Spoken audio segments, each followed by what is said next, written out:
ओम शांति। अव्यक्त मुरली हम रिवाइज कर रहे हैं 1991 की आज 11वीं अव्यक्त मुरली है। आज की अव्यक्त मुरली का विषय है यथार्थ चार्ट का अर्थ। प्रगति और परिवर्तन। प्रगति और परिवर्तन। वह सही जो चार्ट लिखना होता है, यथार्थ रीति से जो चार्ट लिखना होता है, उस चार्ट का मतलब क्या होता है कि हमारे अंदर प्रगति हो रही है और परिवर्तन हो रहा है। आज बाप दादा अपने विश्व नव निर्माता बच्चों को देख रहे हैं। आज के दिन नए वर्ष के आरंभ को दुनिया में चारों ओर मनाते हैं, लेकिन वो मनाते हैं नया वर्ष। और आप ब्राह्मण आत्माएं क्या मनाते हो? वो मनाते हैं नया वर्ष। और आप क्या मनाते हो? और आप ब्राह्मण आत्माएं नए संगम युग में हर दिन को नया समझ मनाते रहते। हमारे लिए हर दिन नया, हर घंटा नया, हर मिनट नया, हर सेकंड नया।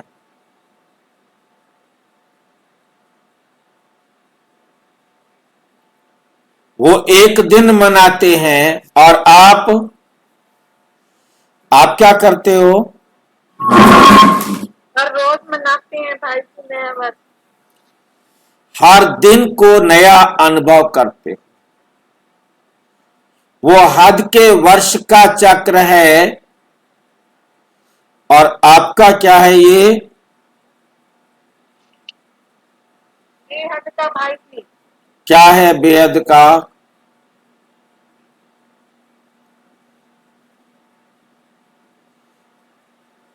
और ये भाई जी इसमें सारा विश्व आ जाता है। और ये बेहद सृष्टि चक्र का, बेहद के सृष्टि चक्र का, बेहद का सृष्टि चक्र पूरे 5000 वर्ष का है।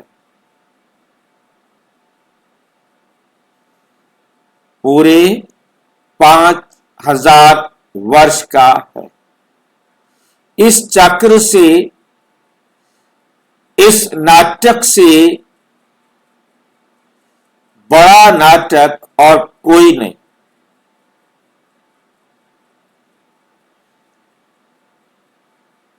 ये संपूर्ण सृष्टि चक्र से बड़ा कोई चक्र नहीं।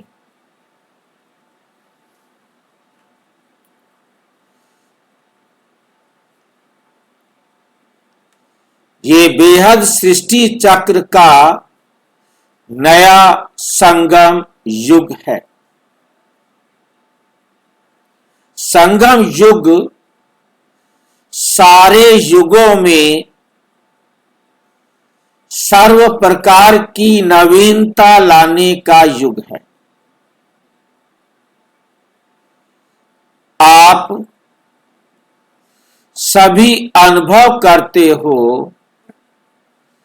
कि संगम युगी ब्राह्मण जीवन नया जीवन है। नई नॉलेज द्वारा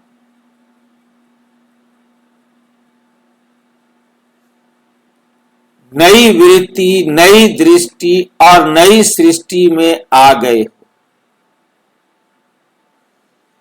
दिन रात, हर समय, हर सेकंड नया लगता है। संबंध भी कितने नए बन गए। पुराने संबंध और ब्राह्मण संबंध में कितना अंतर है। पुराने संबंधों की लिस्ट स्मृति में लाओ, कितनी लंबी है। लेकिन संगम युगी नए युग के नए संबंध कितने हैं? लंबी लिस्ट है क्या? बाप दादा और भाई बहन और कितने निस्वार्थ प्यार के संबंध हैं। वे हैं अनेक स्वार्थ के संबंध। तो नया युग, छोटा सा नया ब्राह्मण संसार ही अति प्यारा है।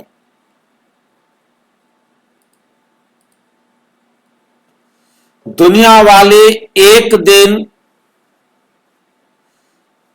एक दो को मुबारक देते और आप क्या करते हो? बाप दादा क्या करते हैं? हर सेकंड, हर समय, हर आत्मा के प्रति शुभ भावना, शुभ कामना की मुबारक देते हैं।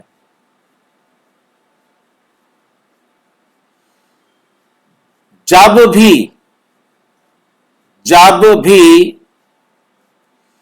किसी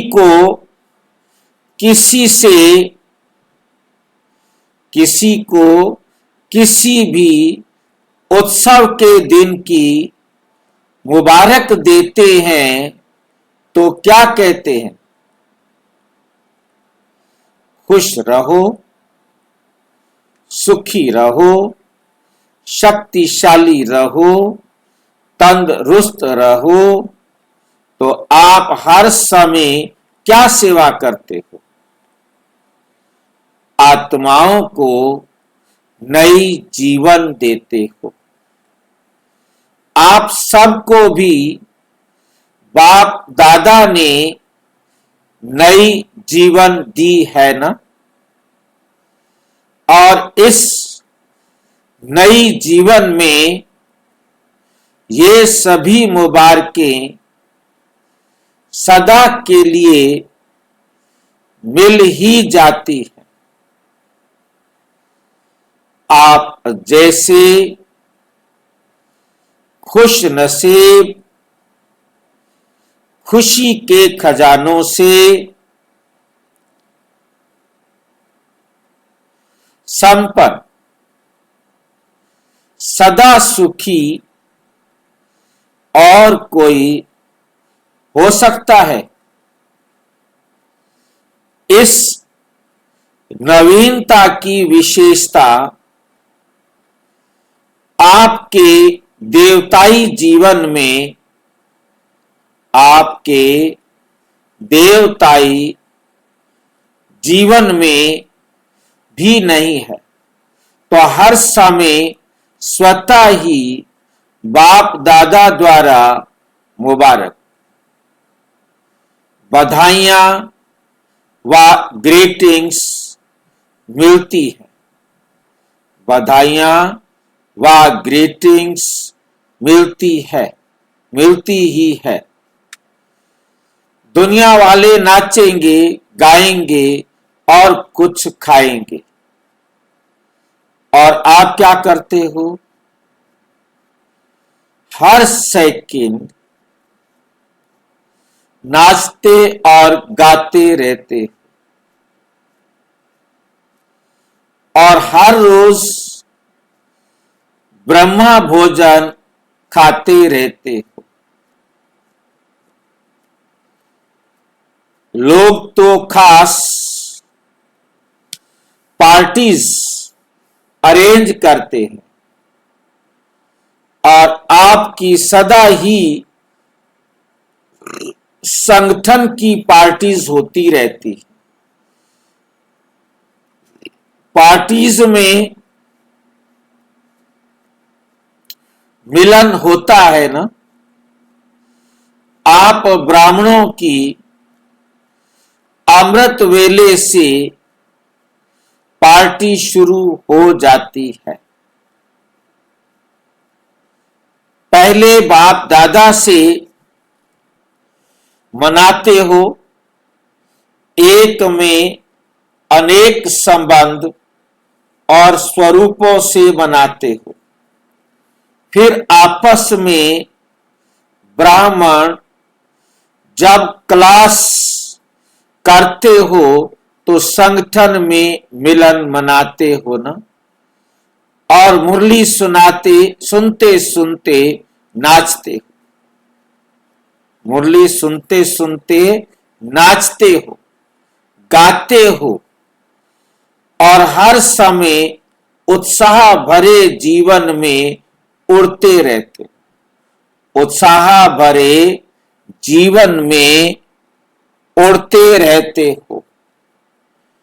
ब्राह्मण जीवन के श्वास, ब्राह्मण जीवन के श्वास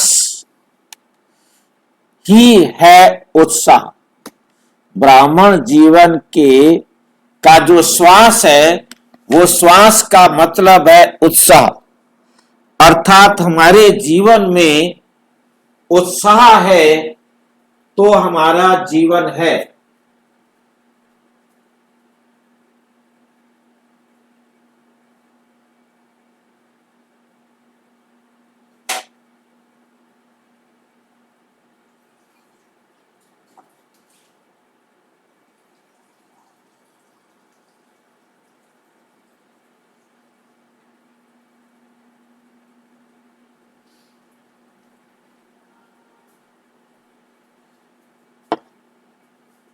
उत्साह नहीं है तो समझ लो कि ब्राह्मण जीवन ही नहीं है। उत्साह नहीं है तो ब्राह्मण जीवन ही नहीं है। श्वास नहीं है, श्वास खत्म तो जीवन भी खत्म। श्वास तभी आएंगे, श्वास का मतलब है हमारे जीवन में उत्साह है तो जीवन है, नहीं तो श्वास ही खत्म हो गए, मर गया। अगर हर समय उत्साह भरे जीवन में उड़ते रहते हो, ब्राह्मण जीवन का श्वास ही उत्साह है। अगर उत्साह कम होता है तो ब्राह्मण जीवन के जीने का मजा नहीं आता, मजा नहीं होता है। जैसे शरीर में भी श्वास की गति यथार्थ चलती है तो अच्छी तंदुरुस्ती मानी जाती है। अगर श्वास हमारा तेज चलने लगे तो भी बीमार, और यदि कभी धीरे धीरे आने लगे तो भी तंदुरुस्ती नहीं मानी जाती, समझा जाता है कि ये बीमार है। ब्राह्मण जीवन अर्थात उत्साह, निराशा नहीं।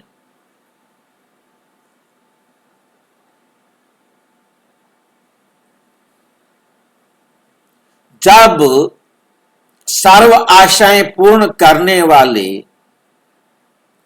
बाप के बन गए तो निराशा कहां से आई? तो निराशा कहां से आई? आपका ऑक्यूपेशन ही है निराशावादी को आशावादी बनाना। यही सेवा है ना। यह तो दुनिया के हद के चक्कर अनुसार आप भी दिन को महत्व दे रहे हो, लेकिन वास्तव में आप सब ब्राह्मण आत्माओं का संगम युग ही नवीनता का युग है। नई दुनिया भी इस समय बनाते हो। नई दुनिया का ज्ञान इसी समय ही आप आत्माओं को है। वहां नई दुनिया में नए पुराने का नॉलेज नहीं होगा। नए युग में नई दुनिया स्थापन कर रहे हो। सभी ने तपस्या वर्ष में तपस्या द्वारा अपने में अलौकिक नवीनता लाई। अलौकिक नवीनता लाई है कि वही पुरानी चाल है। पुरानी चाल कौन सी है? योग अच्छा है, अनुभव भी अच्छे होते, आगे भी बढ़ रहे, धारणा में भी बहुत फर्क है, अटेंशन भी बहुत अच्छा है, सेवा में भी वृद्धि अच्छी है, लेकिन का पूछ लग जाता है।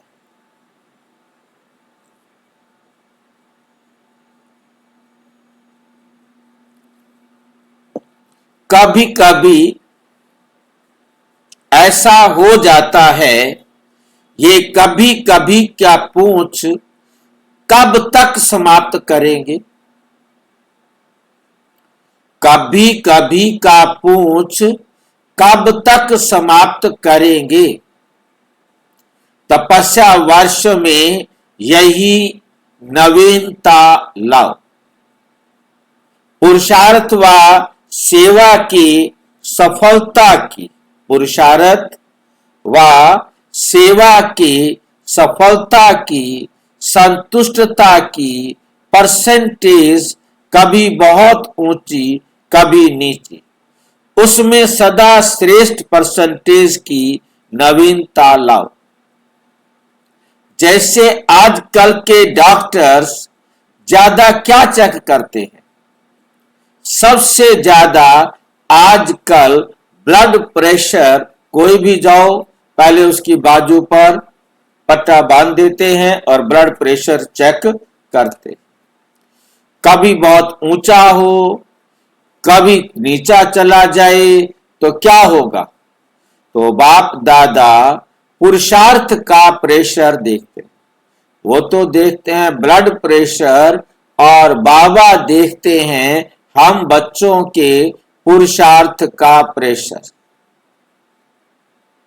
कि ये बच्चे कितना पुरुषार्थ कर रहे हैं। बहुत अच्छा जाता है, लेकिन कभी कभी जंप मारता है। और ये कभी कभी का शब्द समाप्त करो। यह कभी कभी का शब्द क्या करो? समाप्त करो। अभी तो सभी इनाम लेने की तैयारी कर रहे हो ना। इस सारी सभा में ऐसे कौन हैं जो समझते हैं कि हम इनाम के पात्र बने हैं? हम इनाम के पात्र बने हैं। कभी कभी वाले इनाम लेंगे, कभी कभी वाले इनाम लेंगे।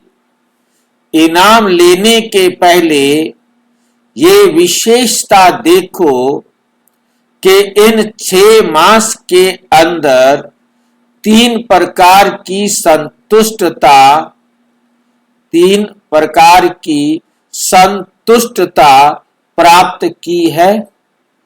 पहला स्वयं अपना साक्षी बन चेक करो।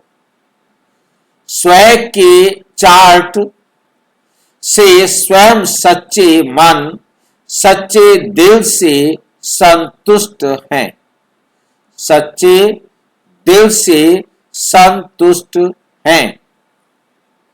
दूसरा, जिस विधि पूर्वक बाप दादा याद के परसेंट को चाहते हैं, उस विधि पूर्वक मन, वचन, कर्म और संपर्क में संपूर्ण चार्ट रहा, अर्थात बाप भी संतुष्ट हो, बाप भी संतुष्ट हो।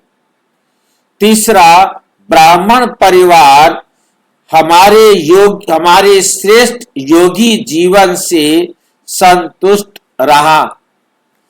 तो तीनों प्रकार की संतुष्टता, तीनों प्रकार की संतुष्टता अनुभव करना, अर्थात प्राइज के योग्य बनना, विधि पूर्वक आज्ञाकारी बन चार्ट रखने की आज्ञा पालन की, तो ऐसे आज्ञाकारी को भी मार्क्स मिलती है। लेकिन संपूर्ण पास मार्क्स उनको मिलती है जो आज्ञाकारी बन चार्ट रखने के साथ साथ पुरुषार्थ की विधि और वृद्धि की भी मार्क्स लें। जिन्होंने इस नियम का पालन किया है, जो एक्यूरेट रीति से चार्ट लिखा है, वे भी बाप दादा द्वारा, ब्राह्मण परिवार द्वारा बधाइयां लेने के पात्र हैं। लेकिन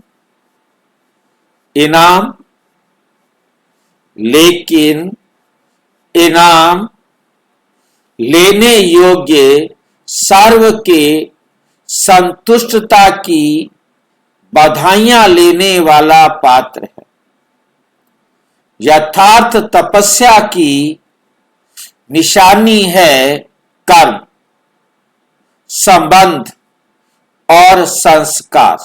कर्म, संबंध और संस्कार तीनों में नवीनता की विशेषता स्वयं भी अनुभव हो और औरों को भी अनुभव हो।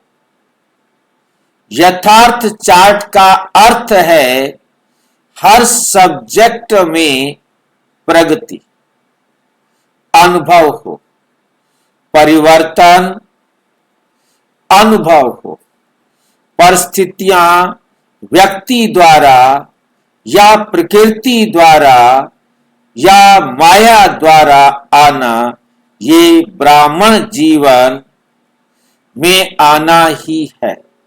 लेकिन स्वस्थिति की शक्ति ने परिस्थिति के प्रभाव को ऐसे ही समाप्त किया, जैसे एक मनोरंजन की सीन सामने आई और गई। संकल्प में परिस्थिति के हलचल की अनुभूति ना हो, याद की यात्रा भी हो और शक्तिशाली भी हो। पावरफुल याद एक समय पर डबल अनुभव कराती है।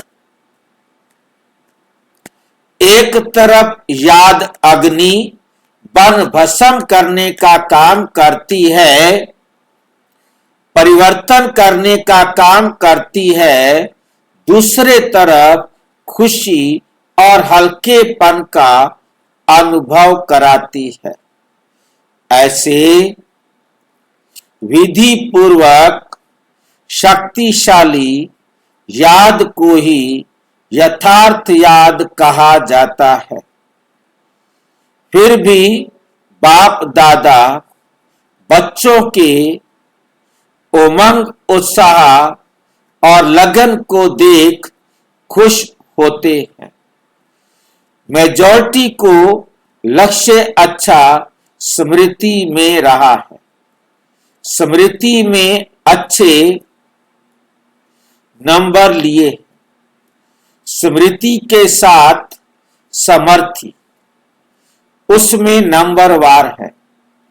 स्मृति और समर्थी दोनों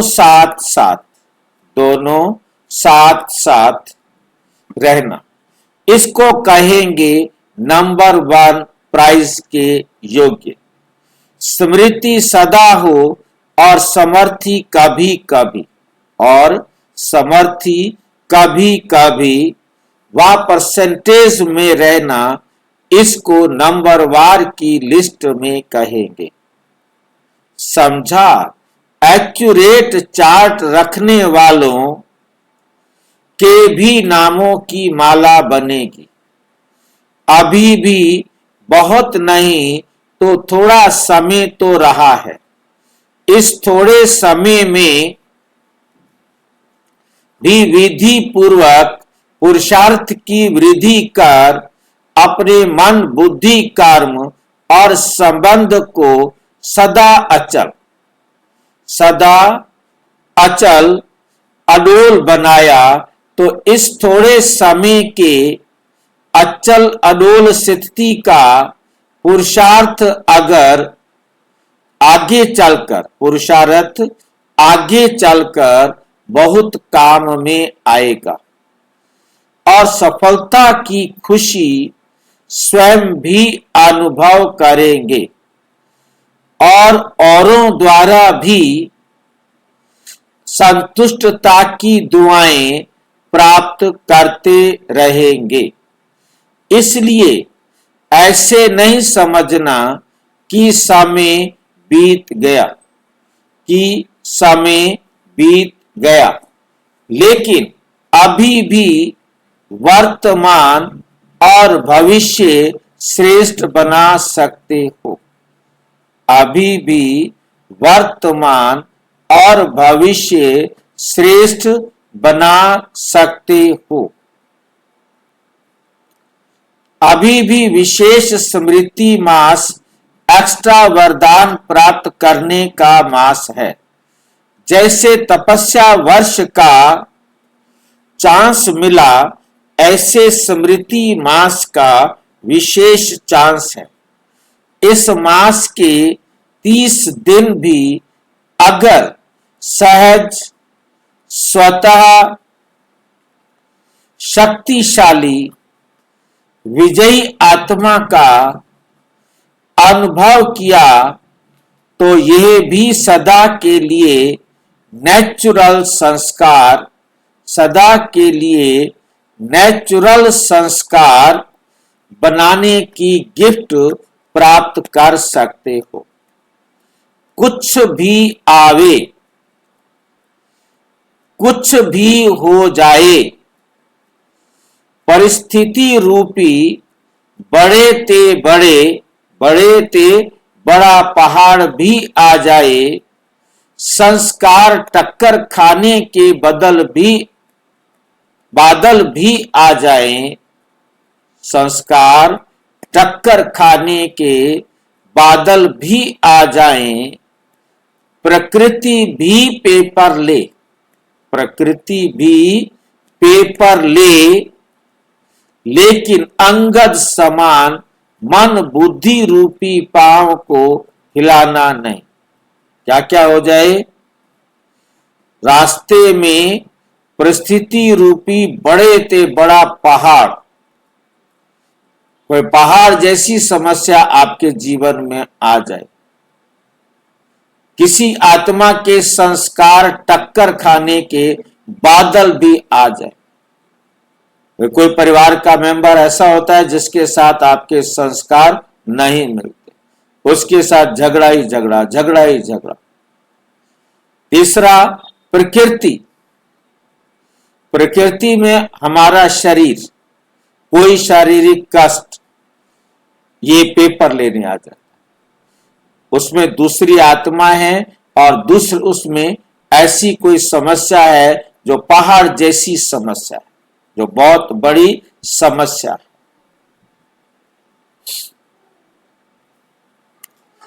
अब चाहे तीनों में से कुछ भी हो, लेकिन आप अंगद समान मन बुद्धि रूपी पांव को हिलाना नहीं, अचल रहना। बीती में अगर कोई हलचल भी हुई हो, उसको संकल्प में भी स्मृति में नहीं लाना, फुल स्टॉप लगाना। क्या करना है? फुल स्टॉप लगाना है। वर्तमान को बाप समान श्रेष्ठ सहज बनाना और भविष्य को सदा सफलता के अधिकार से देखना। इस विधि से सिद्धि को प्राप्त करना, कल से नहीं अभी से करना। स्मृति मास के थोड़े समय को बहुत काल का संस्कार बनाओ। ये विशेष वरदान विधि पूर्वक प्राप्त करना, विधि पूर्वक प्राप्त करना। वरदान का अर्थ ये नहीं कि अलबेले बनो, अलबेला नहीं बनना, लेकिन सहज पुरुषार्थी बनना। अच्छा, कुमारियों का संगठन बैठा है, आगे बैठने का चांस मिला। क्यों मिला है? कुमारियों को आगे बैठने का चांस क्यों मिला है? सदा आगे रहना है, इसलिए ये आगे बैठने का चांस मिला है, इसलिए आगे बैठने का चांस मिला है। समझा? पक्का हुआ फल बन के निकलना, कच्चा फल नहीं। कच्चा फल नहीं गिर जाना, पूरा पक्का फल बन के निकलना। सभी पढ़ाई पर पूरी सेंटर पर जाएंगी, सभी पढ़ाई पूरी कर सेंटर पर जाएंगी या घर में जाएंगी? कहां जाएंगी? पूछ रहे हैं उन कुमारियों से। ये कौन सी कुमारियां हैं? ये हॉस्टल की कुमारियां हैं जो बाबा के आगे बैठी हैं, और बाबा उनसे कह रहे हैं, पूछ रहे हैं कि यहाँ तुम पढ़ने के लिए आई हो और ब्रह्मा कुमारी हॉस्टल पर रह रही हो, अब तुम पढ़ाई पूरी करने के बाद घर जाएंगी या सेंटर पर जाएंगी? अगर माँ बाप कहे आओ तो क्या करेंगी? अगर आप अपनी हिम्मत है तो कोई किसको रोक नहीं सकता। अगर अपनी हिम्मत है तो कोई किसको रोक नहीं सकता। थोड़ा थोड़ा आकर्षण होगा तो रोकने वाले रोकेंगे, तो रोकने वाले रोकेंगे। नव वर्ष मनाने के लिए सभी भाग कर आ गए। नया वर्ष मनाना अर्थात हर समय को नया बनाना, हर समय अपने में रूहानी नवीनता को लाना है, रूहानी नवीनता को लाना है। चारों ओर के सभी स्नेही और सहयोगी बच्चे भी आज के दिन के महत्व को जान विशेष दिल से या पत्रों से या कार्डों द्वारा विशेष याद कर रहे हैं और बाप दादा के पास पोस्ट करने के लिए पहले ही पहुंच जाता है, लिखने के पहले ही पहुंच जाता है। संकल्प किया और पहुंच गया। इसलिए कई बच्चों के सहयोगियों के कार्ड पीछे पहुंचेंगे, लेकिन बाप दादा पहले से ही सभी को नए युग में नए दिन मनाने की मुबारक दे रहे हैं। जैसे कोई विशेष प्रोग्राम होता है ना, तो आजकल के लोग क्या करते हैं, अपना टीवी खोलकर बैठ जाते हैं। तो सभी रूहानी बच्चे अपने बुद्धि का दूरदर्शन का स्विच ऑन करके बैठे हैं।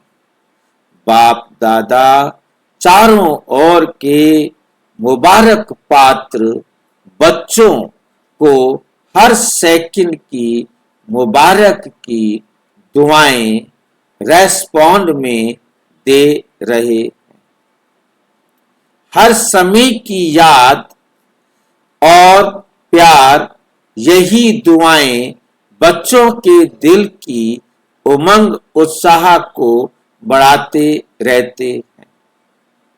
तो सदा स्वयं को सहज पुरुषार्थी और सदा पुरुषार्थी, सदा विधि से वृद्धि को प्राप्त करने वाले योग्य आत्माएं बनाए उड़ते रहो, औरों को उड़ाते रहो। ऐसे सदा वर्तमान को बाप समान बनाने वाले और भविष्य को सफलता स्वरूप बनाने वाले श्रेष्ठ बधाइयों के पात्र आत्माओं को बाप दादा का याद, प्यार और नमस्ते। हम बच्चों की भी बाप दादा को नमस्ते, नमस्ते, नमस्ते। पार्टियों से मुलाकात। Group number 1। भारत देश की महानता किसके कारण है? भारत देश की महानता किसके कारण है? आप लोगों के कारण है। किसके कारण है? आप लोगों के कारण है, क्योंकि देश महान बनता है महान आत्माओं द्वारा। देश महान बनता है, कैसे बनता है महान? भारत की सर्व महान आत्माओं में से महान कौन है? सर्व आत्माओं में से महान कौन है? आप हैं कि दूसरे हैं? इतनी महान आत्माएं हैं जो अब चक्कर के समाप्ति में भी भारत महान, आप महान आत्माओं के कारण गाया जाता है। और कोई भी देश में इतनी महान आत्माओं का गायन या पूजन नहीं होता। चाहे कितने भी नामी ग्रामी धर्म आत्माएं हो गई हों या राजनेताएं होकर गए हों, व आजकल के जमाने के हिसाब से वैज्ञानिक भी नामी ग्रामी है। वैज्ञानिक भी नामी ग्रामी है।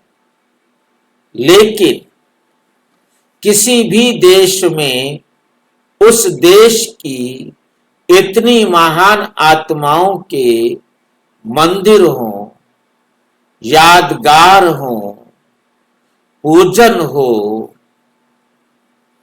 गायन हो, वे कहां भी नहीं होगा।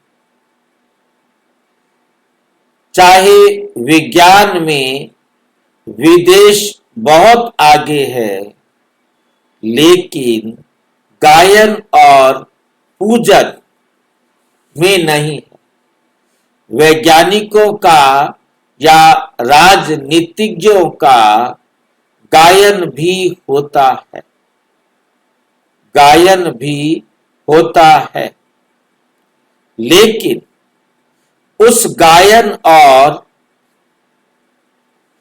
देव आत्माओं के गायन में कितना अंतर है। ऐसा गायन वहां नहीं होता। जब वो देवता बन जाते हैं, ऐसा गायन वहां नहीं होता। तो इतनी भारत की महानता बढ़ाने वाले हम महान आत्माएं हैं। ये नशा इतना श्रेष्ठ है, यहाँ गली गली में मंदिर देखेंगे तो इतना नशा सदा स्मृति में रखो। सुनाया ना, आज की कभी कभी का भी शब्द समाप्त करो। अगर कभी कभी बहुत अच्छे और कभी कभी हलचल, तो आपके यादगार का पूजन भी कभी कभी होगा। कई मंदिरों में हर समय पूजन होता है, हर दिन होता है, और कहां कहां जब कोई तिथि तारीख आती है तब होता है। तो कभी कभी हो गया ना, लेकिन किसका सदा होता है, किसका कभी कभी क्यों होता है? क्योंकि इस समय के पुरुषार्थ में कभी कभी लाता है। इस समय पुरुषार्थी कभी कभी करता है, तो उसका पूजन भी फिर कभी कभी होता है। जितना यहाँ विधि पूर्वक अपना श्रेष्ठ जीवन बनाते हैं, उतना ही विधि पूर्वक पूजा होती है। तो मैं कौन, ये हर एक स्वयं से पूछे। अगर दूसरा कोई आपसे कहेगा कि आप पुरुषार्थ तेज, आपका पुरुषार्थ तेज नहीं लगता, तो मानेंगे या उसको इस बात से हटाने की कोशिश करेंगे? लेकिन अपने आप को तो जो हो, जैसे हो वैसे जान सकते हो। इसलिए सदा अपने विधि पूर्वक पुरुषार्थ में लगे रहो। ऐसा नहीं कहो पुरुषार्थ तो है ही, पुरुषार्थ का प्रत्यक्ष स्वरूप अनुभव हो, दिखाई दे, ऐसे महान हो। भारत की महिमा को सुनते क्या सोचते हो? ये किसकी महिमा हो रही है? ऐसे महान अनेक बार बने हो, तब तो गायन होता है। अब भी उसको रिपीट कर रहे हो। बने थे और बनना ही है, सिर्फ रिपीट करना है।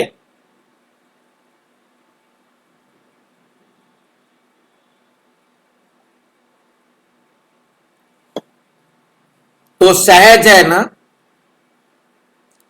चाहे संपर्क में आते हो, चाहे स्वयं के प्रति कर्म करते, चाहे स्वयं के प्रति कर्म करते,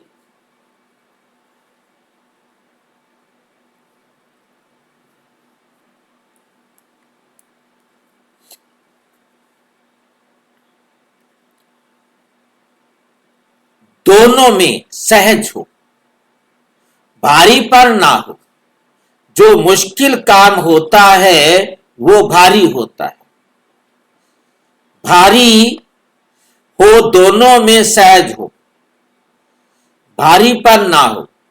जो मुश्किल काम होता है वो भारी होता है और भारी के कारण ही मुश्किल होता है। और जहां सहज होगा वहां हल्कापन होगा। तो डबल लाइट हो या सिंगल लाइट हो, चाहे व्यवहार हो चाहे परमार्थ हो, व्यवहार में भी सहज, परमार्थ माना अपना पुरुषार्थ, उसमें भी सहज, लौकिक में भी सहज, अलौकिक में भी सहज, बोझ नहीं। ऐसे हो या प्रवृत्ति का थोड़ा बोझ है। अगर मेरी प्रवृत्ति समझते हो तो बोझ है, मेरा मेरा माना बोझ, और तेरा तेरा अर्थात हल्का। संगम युग है ही खुशियों का युग। जब खुशी में कोई भी होता है तो मन हल्का होता है। कोई अल्पकाल की खुशी में भी होंगे तो उस समय हल्कापन होगा। अगर भारीपन होगा तो खुशी में नहीं रहेगा। आर्टिफिशियल खुशी की और बात है। तो सदा खुशी में रहने वाले हो ना, ये स्मृति रखो कि हमारे जैसा महान ना कोई बना है और ना बनेगा।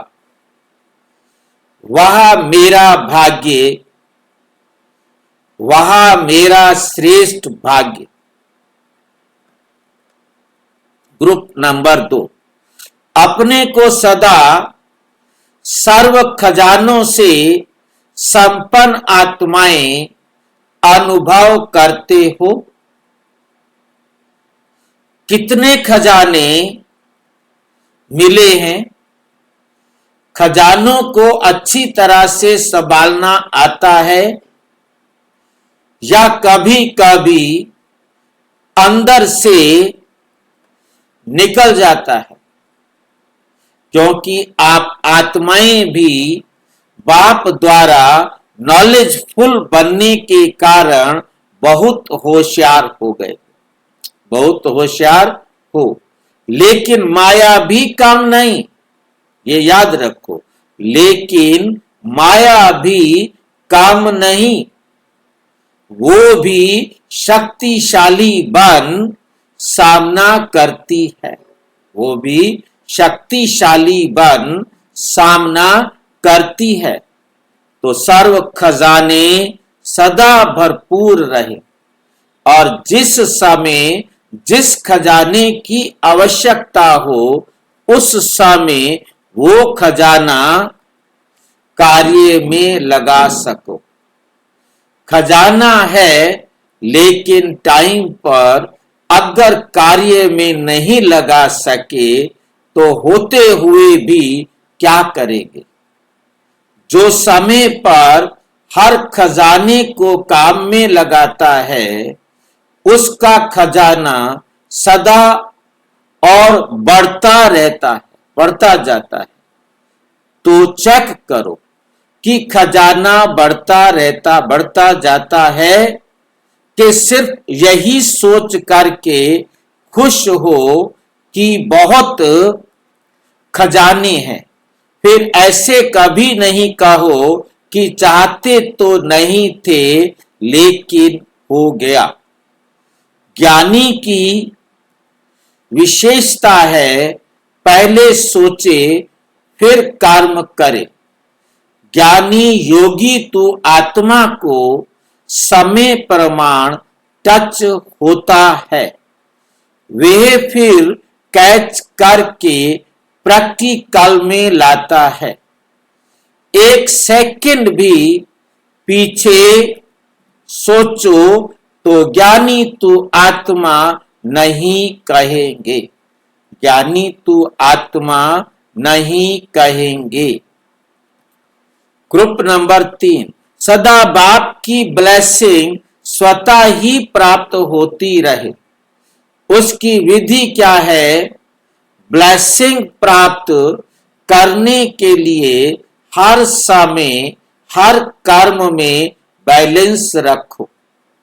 जिस समय कर्म और योग दोनों का बैलेंस होता है तो क्या अनुभव होता है? ब्लेसिंग मिलती है ना। ऐसे ही याद और सेवा दोनों का बैलेंस है तो सेवा में सफलता की ब्लेसिंग मिलती है। अगर याद साधारण है और सेवा बहुत करते हैं तो ब्लेसिंग कम होने से सफलता कम मिलती है। ब्लेसिंग कम होने से सफलता कम मिलती है। तो हर समय अपने कर्म योग का बैलेंस चेक करो। कर्म योग का बैलेंस चेक करो कि मेरा कर्म कितना है और योग कितना है। कर्म में और योग में बैलेंस, इसका मतलब क्या होता है? कर्म और योग के बारे में आज मुरली में भी हमने चर्चा की थी। क्या होता है कर्म और योग?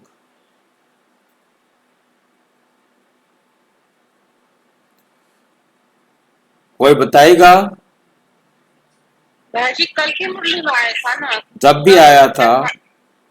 हाँ, कर्म व्यवहार में और योग जो है परमार्थ। हाँ, क्या होता है ये कर्म, ये व्यवहार और योग परमार्थ?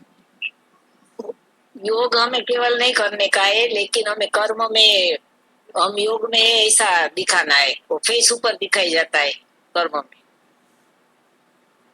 भाजी हाथ कर दे दिल यार दे, कर्म योग हाथ काढ़े दिल यार दे। दिल यार दे। और मेरे से पूछा था, फिर हमने चर्चा की थी, किसको याद है?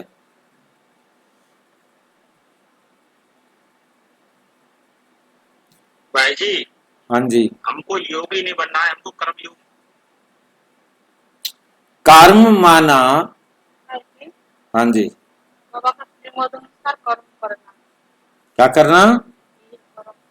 बाबा का श्रीमत अनुसार कर्म करना है, ये कर्म योग। ठीक, अब ध्यान से समझे इसको। बाबा ने मुरली में इसको बाइफ्रिकेट करके समझाया, कर्म व्यवहार।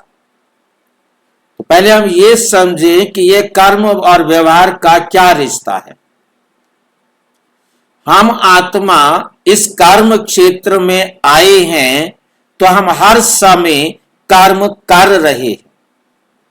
हम आत्मा कर्म क्षेत्र पर आए हैं और हम हर समय क्या कर रहे हैं? कर्म कर रहे हैं। अब जो हम कर्म कर रहे हैं वो किसी ना किसी को या तो सुख दे रहे हैं या दुख दे रहे हैं।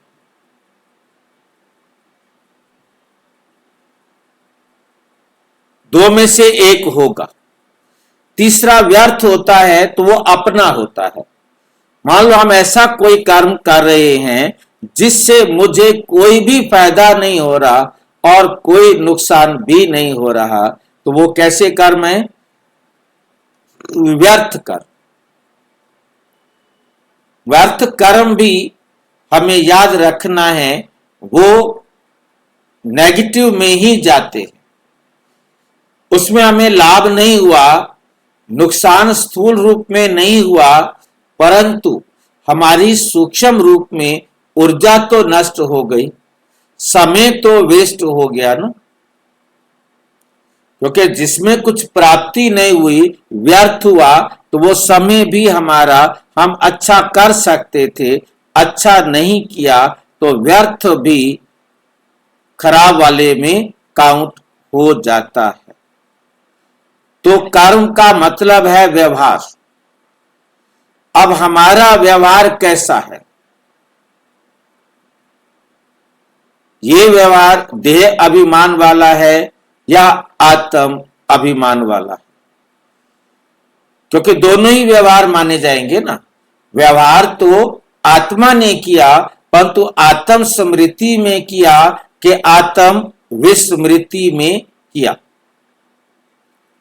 तो वो है व्यवहार। चाहे वो आत्म स्मृति में किया जाए, चाहे आत्म विस्मृति में किया जाए। अब योग, योग का मतलब बाबा ने कहा परमार्थ। ये कौन सा योग होता है? जिसमें परमार्थ हो, परम अर्थ। तो योग में राजयोग हमारा मतलब है इससे, जिसमें आत्मा का परमात्मा से संबंध, परमात्म डायरेक्शन पर आत्मा जो भी कर्म करती है उससे वो परमार्थ की तरफ बढ़ती है, ऊपर की तरफ बढ़ती है, परम बनने की तरफ चलती है, चढ़ती है, चढ़ती कला में जाती है। अंतिम लक्ष्य उसका परम पता परमात्मा समान बनना, बाप समान बनना। तो जितना वो बाप समान बनकर कर्म करती है उतना श्रेष्ठ कर्म योगी है।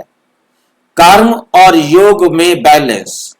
ये कोई कहे क्या करूं, कर्म बहुत ज्यादा थे, बाबा की श्रीमत पर कैसे चलते, एक काम करूं, कर्म करूं कि याद करूं। अब कोई कहे कि मैं तो याद में बैठा था, मैं तो बाबा की श्रीमत पर चिंतन कर रहा था, कर्म कर ही नहीं रहा था। उस टाइम कर्म ही नहीं कर रहे हम बाबा रूम में बैठे हैं और सोच रहे हैं कि हम बाबा को याद कर रहे हैं, परंतु कर्म योगी तो नहीं हुए ना। हमारे योग का कर्म करते हुए बैलेंस, अर्थात परमात्मा की श्रीमत पर हम कर्म कर रहे हो, जिसको आपने बताया हथ कारडे दिल यारडे। परंतु उसको समझाने के लिए ये उसकी विशेषता बढ़ा देता है, सहज कर लेता है कि हम बाबा की श्रीमत के अनुसार कर्म करें। ये बात हमें समझ में आई, परंतु जो शब्दों की व्याख्या बाबा ने की है वो इसके प्रभाव को बढ़ा देती है और अच्छी तरह बुद्धि को समझा देती है। इसलिए कर्म व्यवहार हमें समझ में आ गया और योग परमार्थ हमें समझ में आ गया। दुनिया वाले तो ये समझते हैं कि कर्म ही सब कुछ है। वो कहते हैं कर्म ही योग है, कर्म ही पूजा है, कर्म ही योग है, कर्म ही पूजा है, बस कर्म करो।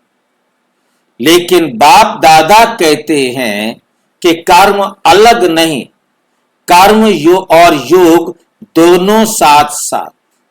ऐसे कर्म योगी कैसा भी कर्म होगा उसमें सहज सफलता प्राप्त करेंगे। चाहे स्थूल कर्म करते हो, चाहे अलौकिक कर्म करते हो, चाहे आप स्थूल कर्म करते हो, चाहे अलौकिक कर्म करते हो,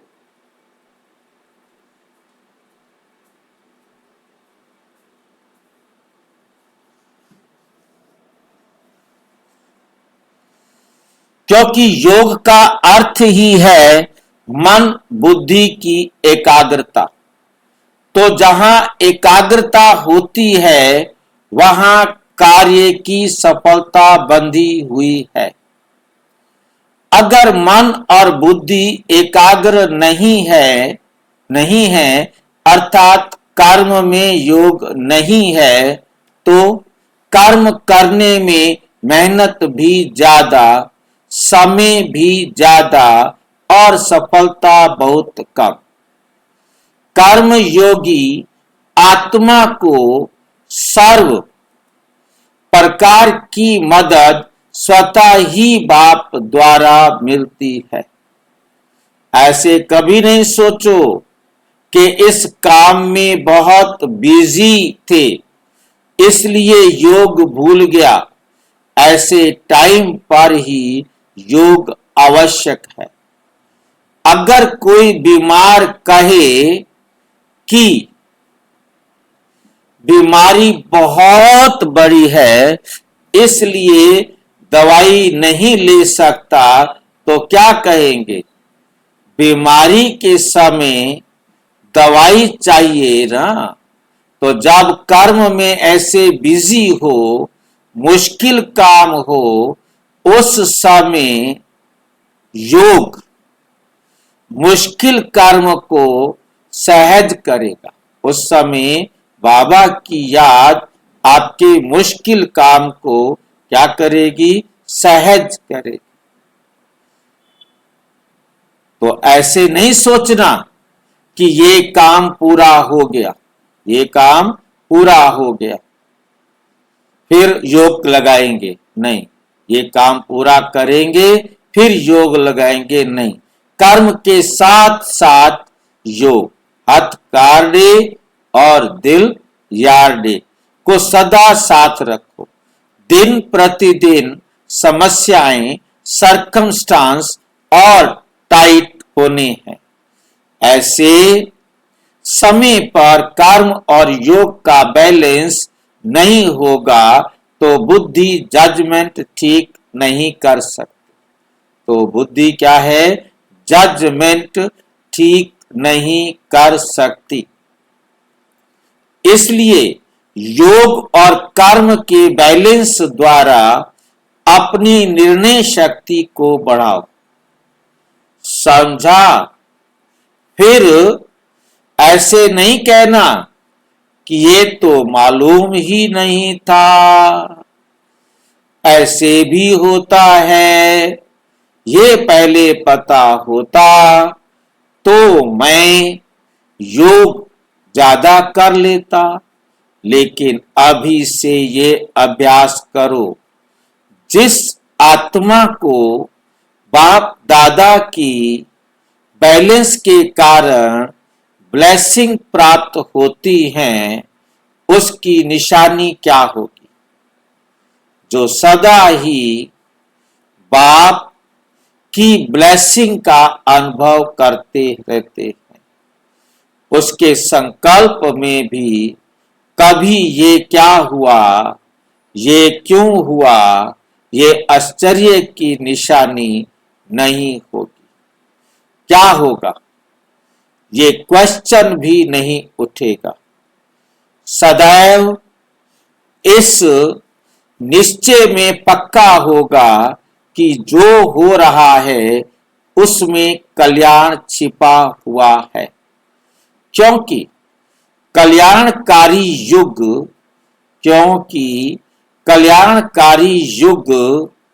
है, कल्याणकारी बाप है।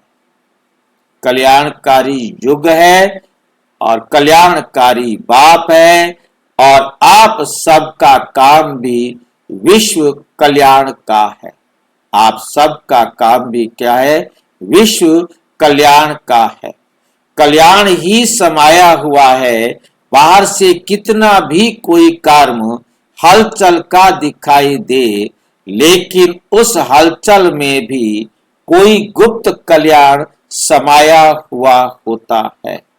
और बाप के श्रीमत तरफ, बाप के संबंध तरफ अटेंशन, बाप के संबंध तरफ अटेंशन खिंचवाने का कल्याण होता है। ब्राह्मण लाइफ में क्या नहीं हो सकता? अकल्याण नहीं हो सकता। इतना निश्चय है, या थोड़ा बहुत आएगा तो हिल जाएंगे।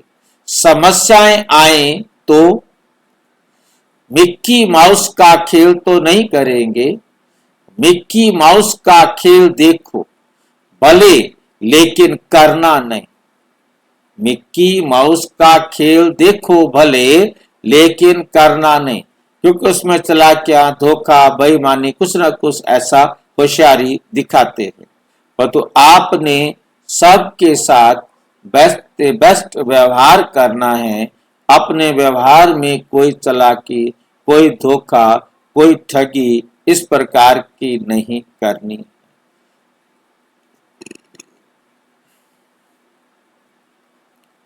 तो नए वर्ष का यही वरदान याद रखना कि सदा बैलेंस से हर घड़ी ब्लेसिंग लेते हुए उड़ते रहना और उड़ाते रहना है। उड़ती कला वाले हैं, नीचे ऊपर होने वाले नहीं। साइड सीन देखने के लिए नीचे नहीं आना, नीचे आएंगे तो फंस जाएंगे। इसलिए सदा उड़ते रहना। अच्छा, नया वर्ष आरंभ होते ही रात्रि 12 बजने के तुरंत बाद बाप दादा ने सर्व बच्चों को मुबारक दी। नया वर्ष अर्थात सदा मुबारक लेने और देने का वर्ष। मास्टर दाता बन हर आत्मा को कोई ना कोई शक्ति, गुण, शुभ भावना, शुभ कामना देने वाले दाता बनना। लेने का संकल्प नहीं करना और फिर दे उसको दुआएं नहीं, और फिर दे उसको दुआएं नहीं कहा जाएगा। ले और फिर दे उसको दुआएं नहीं कहा जाएगा, उसको बिजनेस कहा जाएगा। मतलब आपने किसी से कुछ सेवा ली, फिर आपने उसको सेवा दी, अब आपको दुआएं क्यों मिलेंगी? हिसाब बराबर हो गया। दुआएं तो तब मिलेंगी जब आप सेवा दे और लेने की कोई उसमें इच्छा नहीं। अब आपने किसी को ज्ञान सुनाया, आपने किसी को बाप से मिलाने में सहयोग दिया, अब वो दुआएं देगा। ये नहीं कि वह आपको भी पकड़ करके प्रदर्शनी समझाएगा। बात समझ में आई है? भाई, आपने किसी को प्रदर्शनी समझाई, आपने किसी को बाप से मिलाया, अब वो क्या करेगा? आपको प्रदर्शनी तो नहीं समझाएगा, आपको तो बाप से मिलने के लिए कोई और सेवा नहीं करेगा। इसके बदले में वो आपको दुआएं देगा, वो आपको दुआएं देगा। और दूसरा क्या करेगा? आपका गुणगान करेगा, आपकी मूर्तियों की भी सेवा करेगा। डिपेंड करता है कि आपने उसको क्या और कितना दिया है, क्योंकि वो उसको एज इट इज नहीं वापस का रिटर्न कर सकता। आप दाता के बच्चे मास्टर दाता हैं। कोई दे ना दे, लेकिन आपको देना ही है। अगर कोई ऐसी चीज भी आपको दे जो आपको पसंद नहीं आवे, तो क्या करेंगे? उसको स्वीकार नहीं करो, यानी अपने पास नहीं रखो, लेकिन उसको दो जरूर। उसको क्या दो? अपना अच्छा व्यवहार। ये नहीं कि उसने आपको गाली दी, आपने भी उसको गाली दी। नहीं, उसने गाली दी, आपको अच्छी नहीं लगी, आपने नहीं ली। अब आपने उसको अच्छा बाप का खजाना देना है नहीं? आप जो देंगे उसके बदले में उसे दुआएं देनी पड़ेगी। ऐसे नहीं कि उसने कंकड़ दिया तो मैं क्या दूं। कंकड़ को छोड़ दो, लेकिन आप उसको रतन दे दो, क्योंकि आप रत्नागर बाप के बच्चे हो। तो दुआएं देना और दुआएं लेना, यही विशेष लक्ष्य इस नए वर्ष का हर समय जीवन में लाना। जैसे गीत गाया ना, पुराने संस्कारों को विदाई दी, तो आप सब ने विदाई दे दी, अच्छी तरह से उसको टाटा कर दिया, या फिर आएंगे। अच्छा, विदाई की बधाई। जब भी कोई बात आए तो ये वायदा याद करना, मैंने बाय बाय कर लिया। तो फिर कैसे हाथ मिला सकते हैं। उसको दूर से ही शुभ भावना, शुभ कामना की दृष्टि दे दो। ग्रुप नंबर 4, सभी फास्ट जाकर फर्स्ट आने वाले होना। नंबर 1 जाने वाली आत्माओं की विशेषता क्या होगी। जो बाप की विशेष श्रीमत है कि व्यर्थ को देखते हुए भी नहीं देखो, व्यर्थ बातें सुनते हुए भी नहीं सुनो। इस विधि वाला फास्ट और फर्स्ट सिद्धि को प्राप्त कर लेता है। तो ऐसे प्रैक्टिकल धारणा अनुभव होती है, या थोड़ा थोड़ा कभी सुन लेते हो, कभी देख लेते हो। तीव्र पुरुषार्थी के सामने सदा मंजिल होती है, तो यहां वहां कभी नहीं देखेंगे, सदा मंजिल की ओर देखेगा। फॉलो किसको करना है? ब्रह्मा बाप को, क्योंकि ब्रह्मा बाप समान कर्म योगी का सिंबल है। कोई कितना भी बिजी हो, लेकिन ब्रह्मा बाप से ज्यादा बिजी और कोई हो ही नहीं सकता। कितना भी जिम्मेवारी हो, लेकिन ब्रह्मा बाप जितनी जिम्मेवारी कोई के ऊपर नहीं, उसके लिए भी कितना भी बिजी हो, कितनी भी जिम्मेवारी हो, लेकिन ब्रह्मा बाप जितना नहीं, तो ब्रह्मा बाप कर्म योगी कैसे बने। ब्रह्मा बाप ने अपने को करनहार समझकर कर्म किया, करावनहार नहीं समझा। करावनहार बाप को समझने से जिम्मेवारी बाप की हो जाती है, और स्वयं सदा कितने भी कार्य करे, कैसा भी कार्य करे, हल्के रहेंगे। तो आप सब ने अपनी बुद्धि की तार बाप दादा को दे दी है, या कभी कभी अपने हाथ में ले लेते हो।